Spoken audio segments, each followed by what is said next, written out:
हिम्मत है उनकी जो अपने देश को बचाने की और अंग्रेज़ों के राज को उस पर ना कब्ज़ा कर देने की जो पूरा उनका जो कन्विक्शन था, उससे इंस्पिरेशन लेते हुए हमने ये कैंपेन का नाम रखा मैं भी रानी चिन्नम्मा हूँ। मतलब इस देश की हर औरत रानी चिन्नम्मा है या झांसी की रानी है या सावित्रीबाई फुले है। और हमने ये तय किया कि हम किट्टूर से इस कैंपेन का लॉन्च करेंगे। तो 21 फरवरी को किट्टूर फोर्ट में, जो रानी चिन्नम्मा का फोर्ट है, वहाँ पे तकरीबन 5000 औरतें कर्नाटका और पूरे हिंदुस्तान से जमा हो रही हैं। वहाँ पे एक किट्टूर डिक्लेरेशन को रिलीज़ किया जाएगा, जो इस देश में पिछले 10 साल में जो कुछ हुआ है और उसका क्या औरतों के ऊपर असर पड़ा है उसकी बात करेगा। और उसके साथ साथ इस देश की औरतें किस तरह इस जो एक बड़ा चैलेंज है हमारे लोकतंत्र को, हमारी डेमोक्रेसी को, हमारे क्या हम पहने, क्या खाएं, किस तरह रहें, हमारा फ्रीडम ऑफ एक्सप्रेशन, उस सब के खिलाफ एक आवाज़ बुलंद करेंगी 21 फरवरी को किट्टूर में। उसके बाद वो जो डिक्लेरेशन है, किट्टूर डिक्लेरेशन, उसको स्टेट लेवल, स्टेट कैपिटल्स में हम रिलीज़ करेंगे। फिर हम हिंदुस्तान में 806 डिस्ट्रिक्ट्स हैं, अभी तक जितने नेटवर्क साथ आए हैं, हमें उम्मीद है कि हम कम से कम 600 डिस्ट्रिक्ट में उस डिक्लेरेशन को पहुंचा पाएंगे। और वहाँ रिलीज़ करने के बाद फिर वो डिक्लेरेशन एक लीफलेट के रूप में गांव-गांव तक पहुंचाएंगे। हमारा टारगेट, मिनिमम टारगेट ये है कि हम 50 लाख औरतों तक पहुँचे रानी चिन्नम्मा की हिम्मत को लेके, और उनको ये करेज दें कि वो इस मुश्किल हालात में जो सामने हमारे फांसीवादी ताकतें खड़ी हैं उनसे लोहा लें और उनको आने वाले चुनाव में हराएं। तो ये कैंपेन औरतों का कैंपेन है, ये कैंपेन इस देश की डेमोक्रेसी को बचाने का कैंपेन है।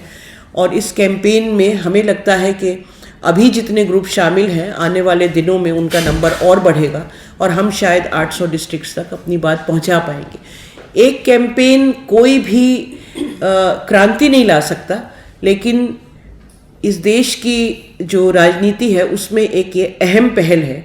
और हमारी आपसे गुजारिश है कि आप इस कैंपेन के बारे में लोगों तक बात पहुंचाएं ताकि इसमें और लोग शामिल हों। मैं इतना ही कहूँगी। यहाँ बहुत सारे मेरे साथी हैं, वो एक एक करके अपनी बात रखेंगे और उसके बाद फिर सवाल जवाब का जो भी क्वेश्चंस होंगे हम उसका जवाब देंगे। तो डॉक्टर सईदा हामिद से मैं रिक्वेस्ट करती हूँ। एक नई दरियाफ्त हुई है। हम ज़्यादातर जानते हैं, जैसे इन्होंने कहा, रानी ऑफ झांसी को, जीनत महल को, जो नाम गिने चुने नाम हैं नॉर्थ इंडिया से। तो ये एक मुहिम है और उसमें औरतों कंसंट्रेट कर रहे हैं हम, औरतों पे, महिलाओं पे, इस पूरे देश की महिलाओं को जगाने के लिए।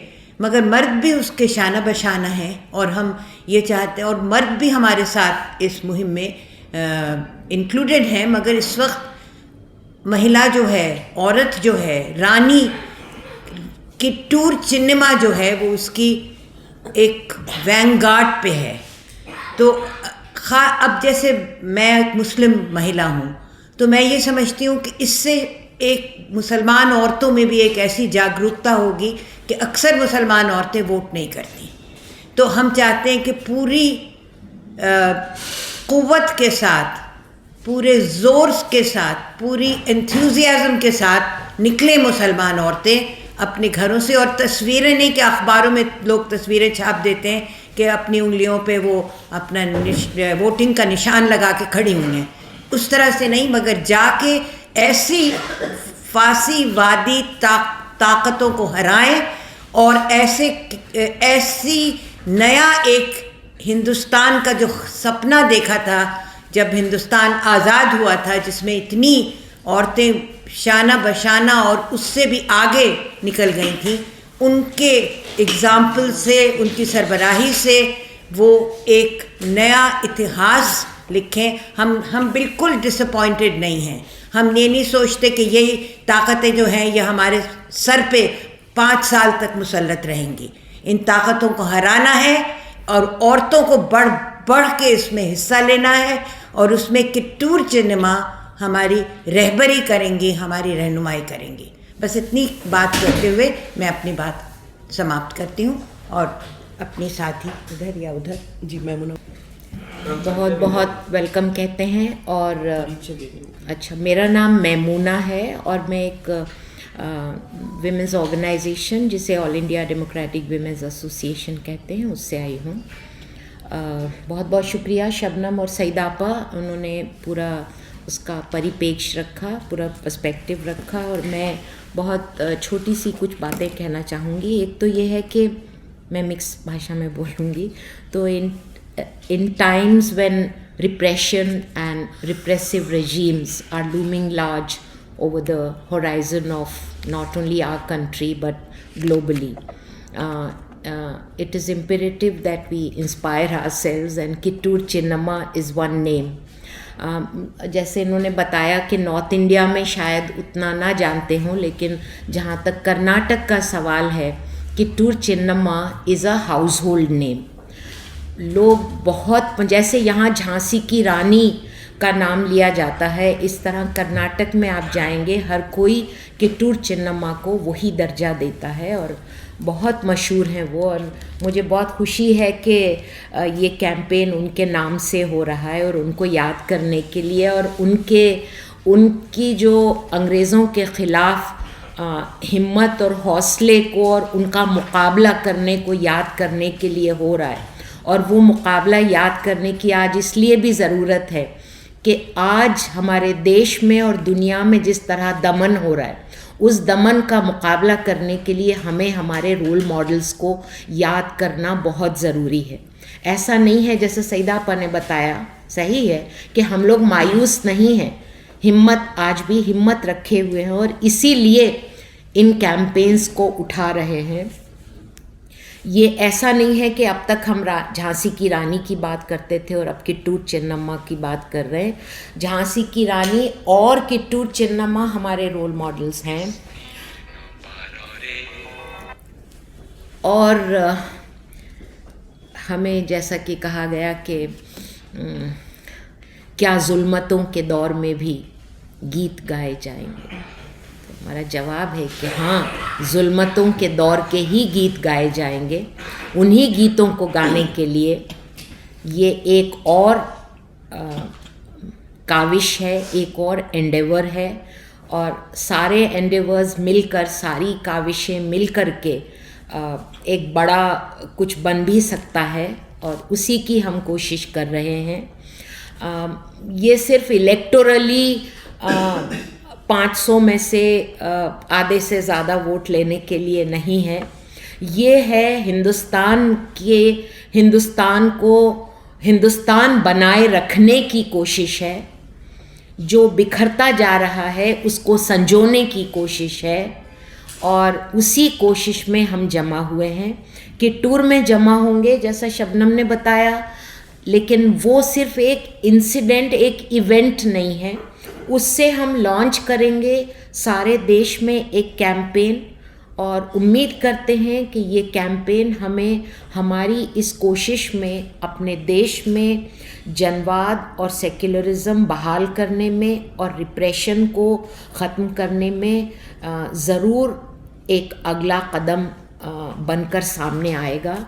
इसी उम्मीद के साथ कि आप लोग भी इसमें साथ देंगे। हम जानते हैं आप लोगों के ऊपर भी जो प्रेशर्स हैं, लेकिन इसके बावजूद बहुत ऐसे हैं जो हिम्मत से काम कर रहे हैं और आगे बढ़ रहे हैं।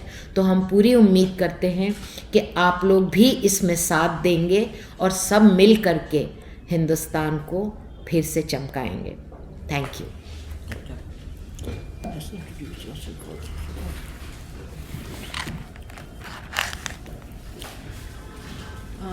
गुड इवनिंग, मेरा नाम अभिरामी। मैं all okay my name is Abhirami Jyotishwaran. I am general secretary of all India Dalit Mahila Adhikar मंच. So we are also, as Dalit Women Organization, we are also part of this big campaign Kittur Chennamma, Mehu Kittur Chennamma. The main objective of coming together in this campaign is, we are all aware the violences against Dalit women have been increasing a lot. Even recently the 2022 data NCRB has been released. We could able to see a hike in the number of cases against SC/ST women, which we know how even today is difficult to get registered the cases. In spite of these things, we are seeing a hike in these cases. And in 2014, it is around 6 Dalit women has been raped. But when you see in 2022 data, it is more than 11 Dalit women are raped. So we can see the drastic increases in the cases. So keeping this in the mind, we feel that it is very important for us to vote for a rational thinking people, so that the caste hatreds are increasing a lot in the country, dividing the people on various aspects, either in religion or by caste or by other things. So we feel it is necessary for all of us to come together to take part in this campaign, so that we all feel united and live in harmony. Keeping this in mind, our Dalit women also taking part in this campaign to bring unity and harmony to work together. Thank you. सभी को नमस्कार. मैं कोनी निकर राय हूँ from national federation of Indian women, भारतीय महिला federation से. तो हम भी साथ हैं. हमारा of course like the other organisations, हमारा presence है across the country, and we are very much with this campaign, or for all the reasons that have been given, particularly when women have fought so hard and won their rights, and after 75 years we are again going down the slope and losing most of the rights in this, or facing the loss of most of our rights now. So basically I just wanted to say that NFIW 25 states say we are part of the campaign. We are working, going among the women, talking about this campaign, bringing inspiration and hope in this time through the inspiration that we get from women like Rani Chennamma. So we see that through the centuries, women have risen in the cause of freedom, justice and rights. We have seen this from the lives of Rani Chennamma, Rani Lakshmibai, Fatima Sheikh, Savitribai Phule, Aruna Asaf Ali, Captain Lakshmi Sehgal, Geeta Mukherjee, and so many others that I am not naming. We remember them not just with pride, but also as reminders of what could have been had they not shown tremendous courage and sacrificed so much to ensure some of the freedoms we now enjoy. We are seeing under the present government a systematic and deliberate breakdown of the constitutional provisions of secular democracy. The full-on state-driven January 22 consecration of the Ram temple at Ayodhya and the events preceding and following it are rubbing that fact in our faces. We are seeing a steep rise of violence on the basis of communal hatred. This has been provoked and nurtured and rewarded by the state. The present political powers are brazenly pursuing their Hindutva agenda forward, creating an atmosphere of hatred and divisiveness among people of India. It is single-mindedly working towards the annihilation of the rich diversity and pluralism that we have always been so proud of. And we know that all the sectors that have been affected, whether it be education, food security, health, sanitation, employment, everything is declining and gradually being handed over to the private sector. So we all need to, and it's the women who will play a large role in fighting these, because they have a lot at stake for all of these. Now, we are basically also that these issues have been sidelined, and Hindutva and creation of Hindu Rashtra have been brazenly put forward as the larger agenda. And now the newspaper headlines which say that they will implement CAA within a week. So Modi's claim as champion of women's empowerment is nothing but a betrayal of women, who he considers as tools to get votes and continue in power. Now the government's announcement of the women's reservation bill is also a glaring example of this. It has been several years that it has been in the manifestos, but it hasn't come into force, and it is only after the Supreme Court put the pressure on the government that this was announced.